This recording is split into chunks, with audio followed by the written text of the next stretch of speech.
Peter Rolton. I studied Bachelor of Science in Building Services Engineering and I graduated in 1985. And I particularly liked the course syllabus because it was a practical syllabus that trained you to do a specific career, specific job I wanted to do. And I thought if I did this course, I would come out, I suppose industry ready really and very employable. And certainly the course I did and the skill set of the lecturers that I had, a lot of them had actually been in industry themselves, and that was a great benefit. It wasn't a purely academic qualification. It had academic elements as it needed to be to get to degree level, but it also had what I would call real life industry skills that you needed to get out there and do a job. So, the degree I did, it made me industry ready. I came out, I was employable, I got straight into work, and for that I'm eternally grateful. I worked for a big consultancy practice for a few years in the city and got experience. I worked for a smaller practice as well, and then had an opportunity. Project manager came to me and said, we've got this job, we've been let down. How about you come and do the mechanical electrical engineering for it? Start your own business. Went into business, in fact, bedroom in my flat actually, where a lot of businesses start, and built the Rolton business from there. Rolton Group now is a multidisciplinary consultant engineering practice. It does everything from civil, structural, geotechnical through to mechanical, electrical building services.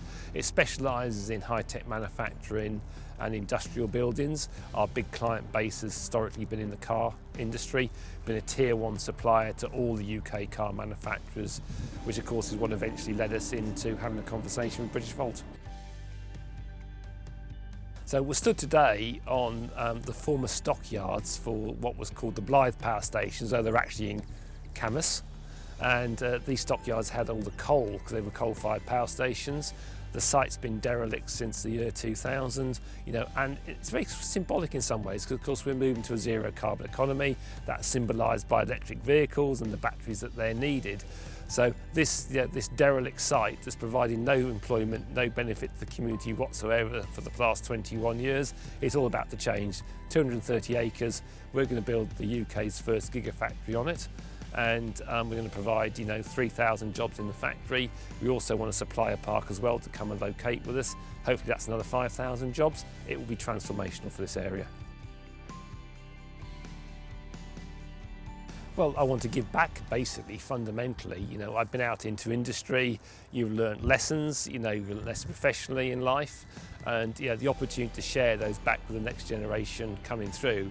It's why in coming, back up to the northeast, recruiting a new executive assistant, I particularly wanted someone, who was a graduate, who hadn't got a job, but had got all the qualifications in the world, but, was almost like a victim of COVID, a victim of the current industrial situation in the northeast, because being able to have someone on board to mentor and bring forward, that in itself is a great satisfaction, and it's a theme that we want to develop more in Britishvolt, and we want to give more graduates and more people who put the effort in the opportunity to work for us. I would say Northumbria left me inspired, prepared and determined.